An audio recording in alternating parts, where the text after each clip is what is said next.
cop pulls over a black man late at night. Calm, no resistance. But when he sees the man's ID, everything changes, because he just stopped an internal affairs investigator. What follows is revenge. It's the quiet dismantling of a system. And it starts with truth. The night air in Brighton wasn't cold, but the breeze carried a familiar scent of roadside dust and damp decay typical of the American South. The dashboard clock flipped to 10:47 p.m. as Tobias Reed turned left onto the main road, headlights catching a line of traffic signals just shifting from yellow to red. He eased onto the brake. The car slowed, paused in quiet stillness, then rolled forward again the moment the light turned green. That's when the red and blue lights flared behind him. A sharp siren cut through the night like a blade. Tobias frowned. No speeding, no traffic violation, no clear reason. Still, he calmly pulled over, shut off the engine, and placed both hands on the steering wheel. A habit formed over years of living in a black body in America, no matter what he wore, drove, or what title he held. Gavin Whitaker, 39-year-old patrol officer, stepped out of the cruiser, tall build, broad shoulders, one hand resting loosely on his holster. Not necessary, but suggestive. He approached the vehicle, flashlight beaming directly through the windshield, as if trying to read thoughts behind the glass. "In a hurry tonight?" Gavin asked. His tone wasn't harsh, but sharp enough to grate. "I'm not in a hurry." The light turned green. "I started to roll," Tobias replied, his voice even and courteous. Gavin gave him a once-over. Slightly balding, crisp white dress shirt, gray tie loosened at the neck. The vehicle was a late-model SUV. Clean plates, no signs of violation. But what unsettled Gavin most wasn't the car or the clothes. It was the man's gaze. It didn't carry fear, tension, or the anticipation of mercy. "You didn't come to a complete stop at the intersection," Gavin said. "You know North Carolina law, right?" Tobias tilted his head slightly. "I do, and I also know I did stop, or at least long enough not to break it." That calmness made Gavin feel like he was the one being cross-examined. No panic, no escalation, which, paradoxically, only heightened his discomfort. Gavin shined the light across the passenger seat, then issued a command. "I need you to step out. We're going to run a quick check. Procedure." Tobias didn't move immediately, but he didn't argue either. He exhaled slowly, then unbuckled his seatbelt. "I'll cooperate, but I hope you'll also remember, you're being recorded." Gavin's eyes landed on the cam view, a compact camera discreetly mounted beneath the rearview mirror, the kind of device used by people who knew the law and were ready to protect themselves with it. For a brief moment, two men, one a figure of old authority, the other a symbol of new awareness, stood 6 feet apart. No one shouted. No one lunged. But the air between them was thick enough to choke on, and Gavin, though he may not yet have realized it, had just stepped into a moment that would, from here on, mark the beginning of every story about that night in Brighton. Tobias Reed opened the car door slowly, stepping out with composure that irritated Gavin. The 45-year-old black man, dressed like a bank executive, showed no panic, no bowing, no trace of the reaction Gavin had grown accustomed to in late-night stops. Gavin barked, "Turn around," hands on the hood. Tobias said nothing. He simply complied, not hurried, not startled, not sarcastic, not resistant. Every move was deliberate, as if rehearsed countless times over the years. That control disoriented Gavin, because unlike the men Gavin had pulled over before, the ones who panicked, who argued, who puffed up in rage, Tobias stood there like he was the one granting permission for the stop to proceed. Gavin scanned Tobias's frame with a flashlight, eyes moving from waist to shoes to the cuffs of his pants. Nothing suspicious. No smell of alcohol. No signs of weapons. But also no sign of submission. He tapped Tobias aside lightly. "You carrying a weapon?" Tobias answered in a low, emotionless tone. "Yes." Gavin froze for a beat. "Where?" "Inside jacket pocket, left side. Permit and security idea there too." Gavin narrowed his eyes. The answer was too precise. Too by the book. He stepped back, hand instinctively resting on his own weapon. Slowly pull it out. "Permit only." Tobias calmly unbuttoned his blazer, reached in, and pulled out a slim black wallet. He held out a laminated card and said evenly, "CCW, issued in Wake County. And this is..." Gavin took the card and looked at the face of it. His eyes narrowed. U.S. Department of Internal Oversight, Senior Investigator, Tobias M. Reed, Top Clearance, Internal Affairs, Cypress Hill PD. Gavin's hand froze. The muscles around his mouth tightened, like he'd just bitten into something bitter. He glanced up at Tobias, still leaning calmly against the car. Not smiling, not smug. Just a steady, quiet gaze, deliberate and unshaken. A breeze swept down the empty street, rustling scraps of paper along the sidewalk. Gavin slowly stepped back toward his cruiser and reached for his radio. "Dispatch, this is Unit 14. Completed traffic check on Route 16.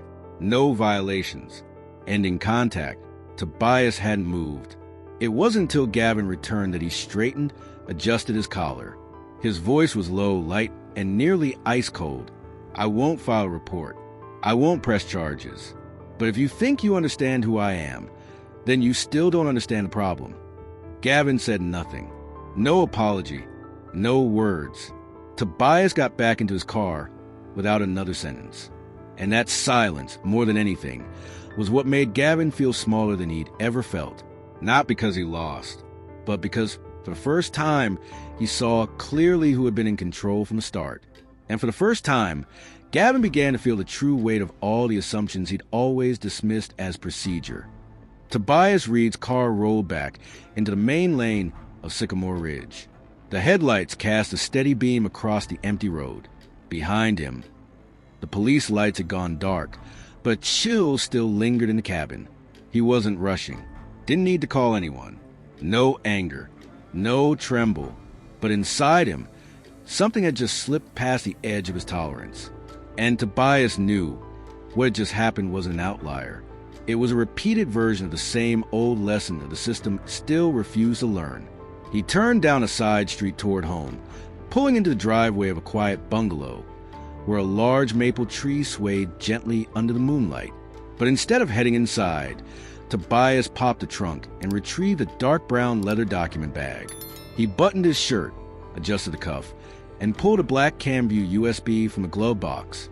Engraved on its side was a timestamp. 2147 to 2213 BR, 16 eastbound officer. Whitaker, Gavin. Tobias plugged the USB into his laptop in the study. A room lined with books, framed awards, and a family photo beside a bronze statue of Lady Justice. The screen lit up with the dash cam footage. The entire encounter captured without a single beat missed. The green light, the siren, Gavin's commands, and the freezing silence of Tobias standing in the street. He rewound the footage to the moment Gavin read the credentials. Paused. Zoomed. The image of Gavin stiffening at the words Senior Investigator, Internal Affairs Division, showed clearly. The subtle tremor in his fingers, the flicker in his eyes, the sudden softness in his radio voice. Tobias recognized that look. It was the moment when every assumption, every ounce of authority and defensiveness in a cop's mind crumbled against the truth. Not because the black man in front of him had a weapon, but because he had lawful power and knew the law better than the man with the gun. The next morning, the Cypress Hill PD office opened at 7:30 a.m. like usual, but the air felt different. Harriet Noakes, the department's public affairs chief, was preparing press briefings when she spotted Tobias's name in the internal urgent schedule list. She frowned. "What's this about?" "He's back." And at exactly 8 a.m., Tobias walked into conference room 6B. He didn't say much, just set the USB down on the table in front of Chief Ray Denning. "Last night, I was pulled over by one of our officers. No clear violation. No legal grounds. But I have full video. And something more important. This isn't the first time." Chief Denning looked at the USB, then back at Tobias. His face hardened. "What do you want to do with this?" Tobias sighed and slid his chair forward. "I don't want to bring down a man. I want to test the system. And I think it's time we look in the mirror." Ray was silent for a long moment. Finally, he nodded. "I'll give you the authority. But Tobias, this won't be easy." Tobias met his eyes, voice as steady as it had been the night before. The truth never is, but silence is always more dangerous. And just like that, what seemed like an isolated traffic stop became the beginning of a campaign that Brighton would talk about for years to come. On Monday morning, before the sun had fully burned to the early clouds above Brighton, whispers spread through Cypress Hill PD. Whitaker pulled over the wrong guy Friday night, but no one had official information. The name Tobias Reed was mentioned only in nervous glances or quiet whistles over coffee mugs.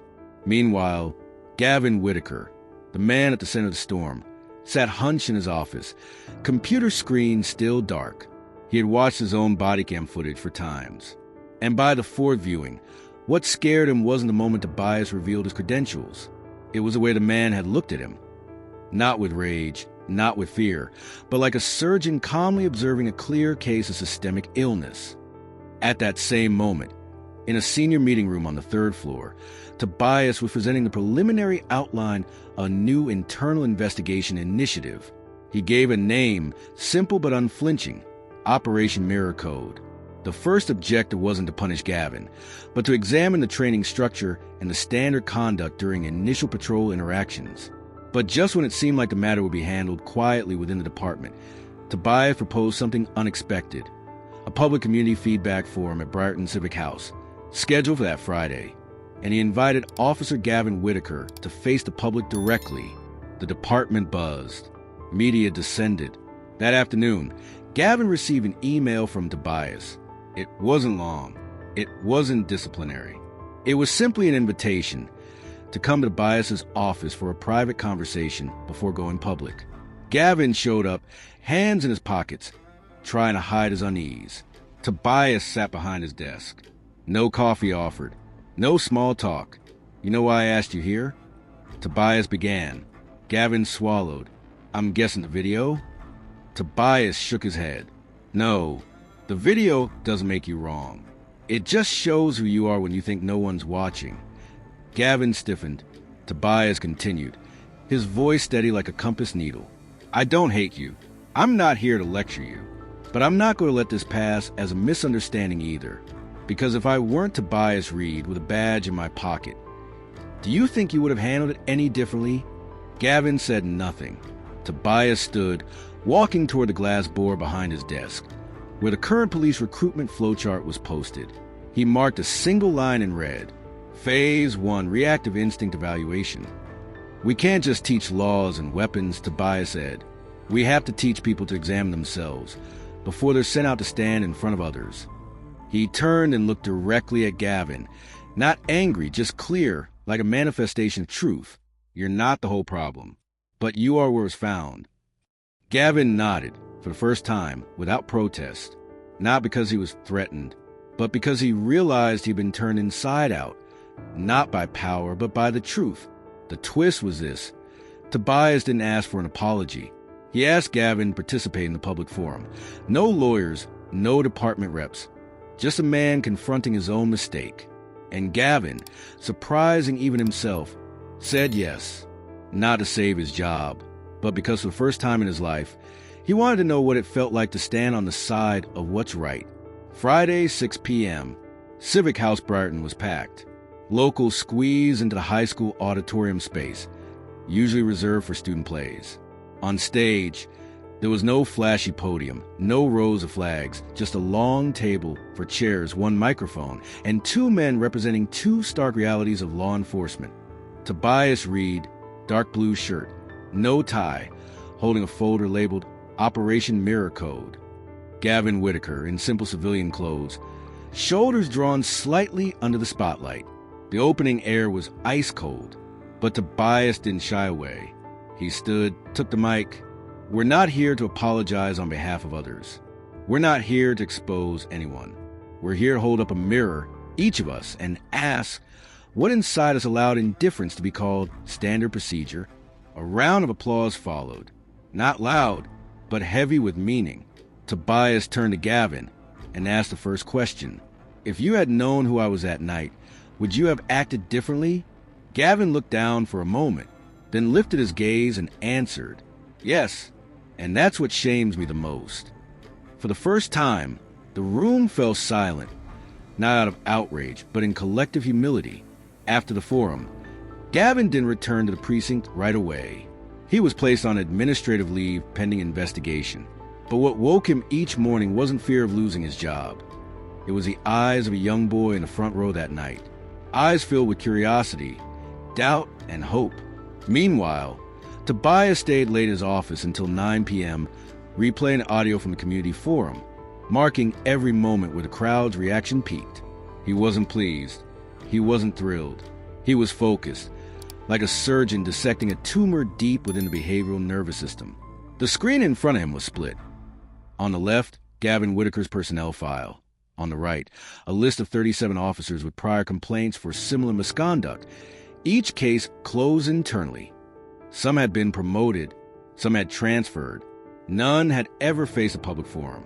He paused on one name, Tom Rollins, 18 years of service, former in-house instructor, 2 complaints, both dismissed within 72 hours. Tobias typed a note beneath it. Reopen Rollins' file. Request full audit of all training content authored by him since 2015.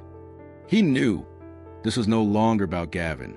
It was about the system that produced someone like Gavin, then pulled a blanket of silence over every time it went wrong. This wasn't the last drop that spilled the glass. This was a glass already shattered, and Tobias didn't intend to glue it back together. He intended to build a new design. In the dim office light, his phone buzzed. A message from Harriet Noakes, head of internal communications. Internal bulletin goes out in the morning. Would you like to add a statement? Tobias replied, just one line. From now on, we don't cover cracks. We shine a light on them. And while many assumed the story between Tobias and Gavin ended in that auditorium, Tobias knew the real treatment was only just beginning. Saturday, 7:12 a.m. The Cypress Hill PD building hadn't even turned on its main lights yet, but a dim glow came from Tobias Reed's office in the far corner. In his hands, Gavin Whitaker's internal file. Beside it, a thick folder of closed and no inactionable disciplinary reports. Tobias marked each line, each date in red. 2018, traffic stop without cause, no recorded evidence. 2019, unprofessional conduct, insufficient basis for formal action. 2021, inflammatory language during arrest of black youth, verbal warning issued. 4 pages, 7 incidents, all handled internally by silencing the record. Tobias leaned back, biting the end of his pen, not in surprise, in a kind of patient rage. The patience of someone who knew a rusted axle couldn't be bent by hand. It had to be taken apart, bolt by bolt. He picked up the phone and called Chief Ray Denning directly. Ray, I need to meet with you within the next 30 minutes. Not about Gavin, about the entire oversight structure of patrol conduct. 30 minutes later, in meeting room 4, Chief Ray Denning sat across from Tobias, coffee still untouched in his hand. I thought you'd give us time to handle the Gavin situation first, Ray said. Tobias shook his head, setting the file on the table. This isn't about Gavin anymore. These are 11 officers with repeated conduct violations since 2015, 38 total reports, 33 closed without a single disciplinary hearing. Ray looked down at the red-marked pages. His brow furrowed deeply. What exactly are you proposing? Tobias slid a new stack of papers across the table. I want to launch Mirror Code Phase 2, a full-scale investigation into officer training, behavioral oversight, and internal complaint procedures over the past 10 years. Ray gave a half-smile, the kind that comes from hearing something that sounds like a Netflix docuseries pitch. Tobias, do you know what that means? You're targeting a system that even the mayor avoids touching. Tobias nodded, unblinking. I know, and I also know, if we don't do it, someone else will. And they'll do it by making sure we all lose public trust. A long silence followed. Ray said nothing, just twisted the ring on his thumb, then exhaled deeply. I'm giving you 3 months. But every step has to be justified. I won't cover for you if politics comes knocking. Tobias stood, gathering the files. I don't need cover. I just need you not to block the way. That afternoon, the proposal for Mirror Code Phase 2 was submitted to the Department Executive and Legal Oversight Committee. A copy was forwarded to Harriet Noakes with a handwritten note. Don't publish it yet, but get ready for deep surgery. No anesthesia. At the bottom of the report, Tobias scribbled a line by hand. Prejudice doesn't begin with action. It begins with silence that permits it. And this time, he would begin breaking that silence, line by line, person by person, policy by policy. In the first week since the provisional approval of Mirror Code, Phase 2, dusty case files, some untouched for over a decade, were pulled out from storage. The second floor's internal affairs office at Cypress Hill PD quickly became the department's unofficial pressure point. No one spoke loudly, but no one could hide their curiosity or their fear. Chief Ray Denning held to his word. He didn't get in the way, but even he hadn't expected how many cracks would appear in a system he once believed to be stable. So many, in fact, that one morning, he called Tobias in for a private conversation. "You're digging up ashes a lot of people hope would stay buried," he said. Tobias replied coolly, "I'm not looking for ashes. I'm looking for embers that never died." A pivotal moment arrived on day 10 of the review. Tobias summoned every internal instructor who had taught rookie patrol training over the past 8 years for a closed-door meeting in the main conference room.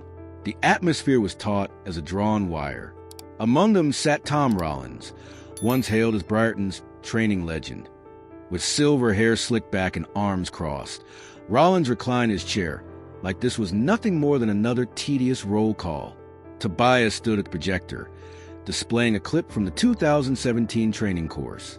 In the video, Rollins lectured, "When in doubt, focus on subjects showing signs of noncompliance." That usually means flashy clothing, driving cars that don't match their income, or acting overly confident. Tobias paused the video, looked around the room, then asked, "Does anyone see anything wrong with that guidance?" Silence. Rollins smirked, leaning back further. "That's tactical observation.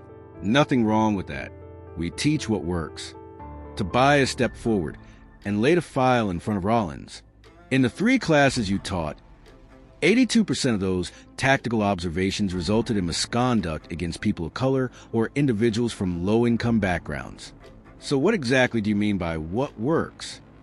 The room froze. Rollins stiffened. Not because of an accusation, but because the data was irrefutable. Tobias continued, "From this day forward, every lesson plan will be reviewed. Every instructor will sign off verifying that their content does not cultivate bias. And if someone can't teach without sowing unconscious prejudice, then that person shouldn't be teaching." Some younger instructors nodded. One older man stood up, removed his name badge, placed it on the table, and walked out in silence. After the meeting, Chief Denning entered Tobias's office slowly. "You just kicked a fire ant nest," he said. Tobias looked up, narrowing his eyes. "If that nest was built on a faulty foundation, I'll keep kicking until there's not a single ant left to burn someone again." Denning was speechless for a moment. Then he nodded. "Then fight your fight, Reed. But remember, fire ants die, but they bite before they go." Tobias looked at him and said calmly, "I brought the antidote.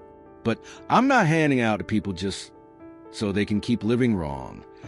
And so, from a single dash cam recording in the middle of the night, a quiet revolution began in Briarton. One that started from within, in the very place where change had long gone unnamed.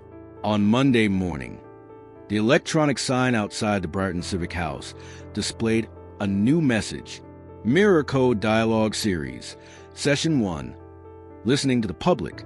The story of the traffic stop between Tobias Reed and Gavin Whitaker was no longer just a topic of quiet chatter within the police department. It had spread beyond those metal gates, into schools, barbershops, churches, cafes, and neighborhood chat groups. But more importantly, people weren't just talking, they were showing up. In the main auditorium, more than 70 Briarton residents attended the first public forum. Tobias didn't sit on an elevated platform. He sat eye level, arms folded patiently, eyes scanning every face, from veterans, homemakers, healthcare workers, to teens in hoodies slouched in the back rows. He opened with a question of his own. If you could rewrite the way police and citizens first interact, What would you write first? A brown-skinned woman raised her hand. I'd start with them knowing my name before asking if I'm armed. The room quieted. A young man chimed in. I'd start with them turning off the radio so I don't get talked over when I speak. Tobias nodded. He wrote down each point on the board, interrupting no one, offering no defense. Because true change doesn't start with justification. It starts with silence that allows others to be heard. In the days that followed, Tobias implemented 3 core pillars. 1. Anonymous citywide survey with one central question. Have you ever felt unfairly treated by Brighton police? 2. Private interviews with frontline officers behind closed doors. No recordings, no supervisors, just a single question. Have you ever felt pressure to act unethically to protect a colleague? 3. Cross-generational dialogues, where high school students sat face-to-face with veteran officers, each sharing the most memorable police encounter they'd experienced. On the first day, more than a few cried. At one open forum, a 12-year-old boy named Tyrell raised his hand. If I grow up and want to be a cop, who's going to teach me how not to become someone people are scared of? The question sliced through the air like a bullet. Tobias didn't answer immediately. He stepped down from the stage, knelt to Tyrell's eye level, and said, "If you join this profession, I'll be the first to sit with you and tell you about the night I got pulled over. Not to scare you, but to make sure you understand. Every ounce of authority must begin with self-reflection." Tyrell nodded, eyes wide and shimmering. And in that auditorium, something quietly spread, something that felt new, as if, for the first time in years, Brighton wasn't just hearing sirens anymore, it was hearing itself. From one traffic stop, a dialogue began. And from honest words, a once silent city began finding its language for healing. 3 weeks after the first community dialogue, the Cypress Hill Police Department issued an official statement. Officer Gavin Whitaker had been placed on indefinite administrative leave, pending an investigation into misconduct during a traffic stop. The internal memo avoided words like disciplinary action and gave no specifics, but the entire town knew. This was a direct consequence of what happened between Gavin and Tobias Reed. Local news outlets reported it. Some supported the move. Others mocked it. Several officers voiced frustration. A few muttered that the whole department's going too far over one traffic stop. But Tobias didn't respond. He gave no speeches. He held no celebrations. Because to him, Gavin's suspension wasn't a victory. The real victory, if one could ever be claimed, would be when suspensions weren't needed anymore. At a closed meeting with Chief Ray Denning and members of the City Council, Tobias presented a new proposal: the development of an ethical response codebook, a set of updated standards for monitoring officer-citizen interactions. We can't keep operating under outdated metrics that only track speed or firearms. Tobias said, we need ways to measure kindness, composure, and the ability to recognize bias before it becomes behavior. One council member asked, "You really think a code book can change the culture of an entire profession?" Tobias answered without hesitation. "No," Tobias replied, "but it will be the foundation. Because if you don't know what you're standing on, you'll never know what you're falling through." As for Gavin, he made no statements to the press, no public defense.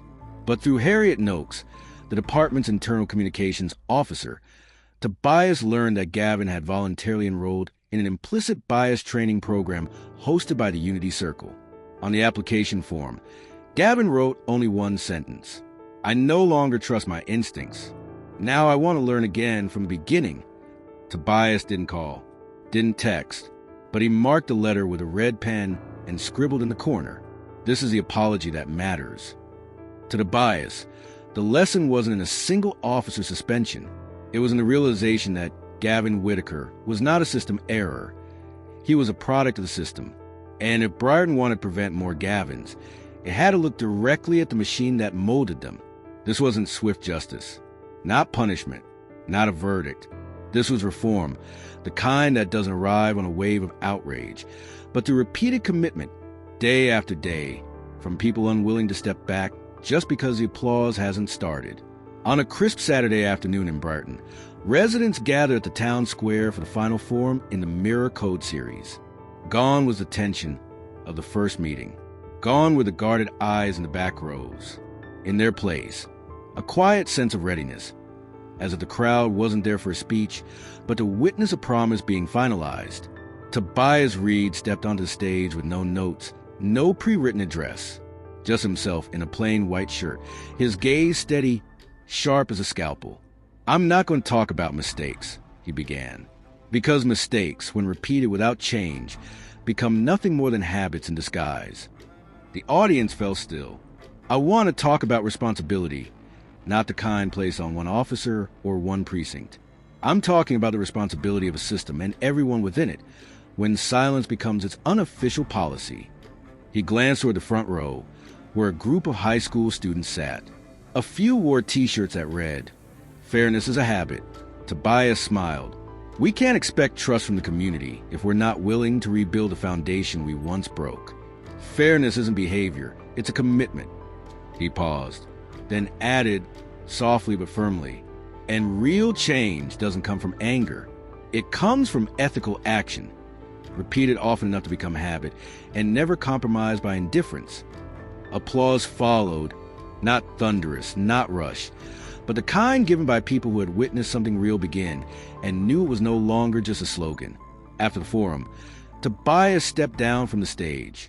A middle-aged woman approached and took his hand. "I used to trust no one in uniform," she said, "but today I didn't see a cop.